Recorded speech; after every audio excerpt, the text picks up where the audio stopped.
अलिफ लैला, जादुई परी का स्वप्न लो।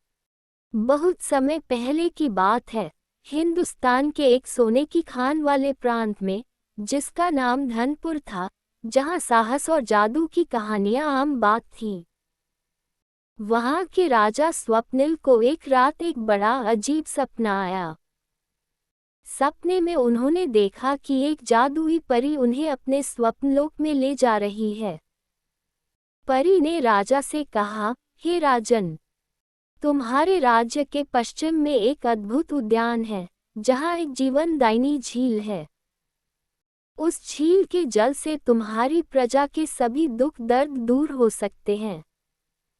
लेकिन वहां एक दुष्ट चुड़ैल भी रहती है, जिसने उस झील को अपना बंधक बना रखा है। राजा स्वप्निल सुबह उठे तो उन्हें अपने सपने का पूरा विवरण याद था। वह उस जादुई उद्यान की तलाश में निकल पड़े। उन्होंने अपने कई बहादुर सैनिकों को साथ लिया और पश्चिम की ओर चल पड़े। उन्होंने दिन रात एक कर दिया और कई तरह की बाधाओं का सामना किया। घने जंगलों से गुजरे, ऊंचे पहाड़ों को पार किया और कई चालाक जानवरों से अपनी रक्षा की। आखिरकार वे एक बहुत ही सुंदर उद्यान में पहुंचे, जहां विविध रंगों के फूल खिले हुए थे और तालाब का पानी नीला और साफ था।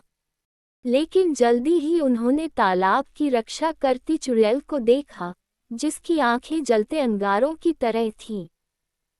उसने राजा और उनके सैनिकों पर हमला कर दिया। एक भयंकर युद्ध हुआ, जिसमें राजा स्वप्निल और उनके सैनिकों ने चुड़ैल को हराने के लिए अपनी पूरी शक्ति और साहस का प्रयोग किया। लड़ाई में चुड़ैल के हाथ से एक जादुई हार गिरा, जिसे उठाकर राजा ने तालाब के पानी में डाल दिया।